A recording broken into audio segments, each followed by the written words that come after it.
Famous और controversial Irish singer synod O'Connor का इंतकाल हो गया एट द एज ऑफ 56। इन्ना लिल्लाहि व इन्ना इलैहि राजिऊन। क्योंकि माशाल्लाह उन्होंने इस्लाम कबूल कर लिया था, अल्लाह पाक उनकी मग़फ़िरत फरमाए। और उन्होंने वो हिजाब भी पहना करती थी। 2018 में उन्होंने जो इस्लाम कबूल किया। एक इंटरव्यू में उससे सवाल किया गया कि आप इस्लाम में कन्वर्ट हो गई, तो उसने कहा कि मैं कन्वर्ट नहीं हुई, मैं रिवर्ट हुई हूँ। क्योंकि इस्लाम जो है, मैं यानी इस्लाम में दोबारा लौट के आई हूँ। इस्लाम में ये कहा जाता है कि आप रिवर्ट होते हैं, क्योंकि इंसान जो फितरी तौर पर जब बच्चा पैदा होता है तो वो मुसलमान ही पैदा होता है। तो मैं रिवर्ट हुई हूँ। तो खैर उन्होंने कहा कि मैं बहुत सारे दीगर मज़ाहिब को जो है स्टडी करती थी, लेकिन कहा खुद उनके अपने लफ्ज़ हैं कि मैं इस्लाम के बारे में थोड़ी बायस थी। मैंने उसको आखिर में रखा। मैंने कहा ठीक है, जो है इसको आखिर में ही देखूँगी। तो अल्लाह की करनी ऐसी हुई कि वही उनका फ़ैसला जो है उनके लिए नेमत साबित हुआ। हालांकि वो इस्लाम के बुग़्ज़ में उन्होंने फ़ैसला किया था कि इस्लाम को थोड़ा सा आखिर में देखेंगे, पढ़ेंगे उसके बारे में, लेकिन आखिर में इस्लाम पढ़ा और इस्लाम जो है इस्लाम उन्होंने कबूल कर लिया। और कहा कि जैसे ही मैं कुरान के दूसरे चैप्टर सूरह बकरा पे आई हूँ तो मुझे एहसास हुआ कि यार मैं तो मुसलमान ही हूँ, मैं तो शुरू से ही मुसलमान हूँ। तो एंकर ने उनसे सवाल पूछा कि भाई आपको कैसा लगता है, ऐसी क्या बात थी जो कुरान में जो आपको लगा कि भाई आप पहले से ही मुसलमान हो? बोला मेरा अपना बिलीफ ये था कि पिछले जितने भी स्क्रिप्चर्स थे, जितनी भी किताबें थी, वो उनको टेम्पर किया गया, यानी उनको किताबों से छेड़छाड़ की गई है, उस मैसेज को बदला गया है।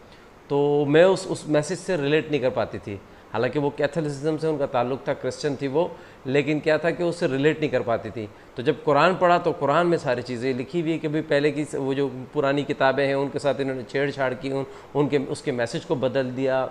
ये मैसेज ये कुरान में इस तरह से लिखा था। तो उसने कहा कि मैं शौक थी। मैंने कहा यार यही तो मैं चाहती थी। मैं तो आई एम होम, मतलब कुरान पढ़ के उसे लगा कि बस मेरा मकसद यही है। मैं समझ गई कि अल्लाह का मैसेज क्या है। तो खैर, तो अल्लाह पाक उनकी मग़फ़िरत फरमा। वो शुरू से ही बड़ी वोकल थी। 1990 में उनके गाने को वर्ल्ड बेस्ट सिंगल गाना करार दिया गया बिलबोर्ड अवार्ड्स की तरफ से। वो शुरू से ही बड़ी वोकल थी। अपनी करियर के पीक में कैथोलिक चर्च में जब वो 2001 में पोप जॉन पॉल ने खुद ने इस चीज़ को एक्नॉलेज किया, माना कि भाई जो चाइल्ड अब्यूज़ के केसेस बहुत सारे सामने आए और उस पर अपॉलॉजी भी की, तो उससे 9 साल पहले उसने जो है एहतजाजन जो है पोप जॉन पॉल की तस्वीर लाइव परफॉर्मेंस में उन्होंने जो है ना तस्वीर फाड़ दी, जिसकी वजह से उनको लाइफ टाइम बैन का सामना करना पड़ा।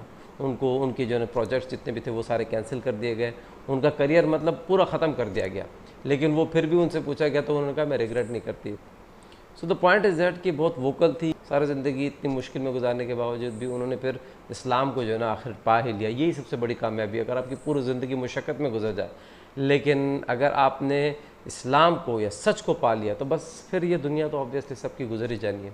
तो मैं अल्लाह से दुआ करता हूँ कि अल्लाह पाक उनके दर्जात बुलंद करें, उनकी मग़फ़िरत फरमा और घर वालों को जो है सब्र जमील अता फरमा। अगर वीडियो समझ आए please like the video, share and subscribe to my channel.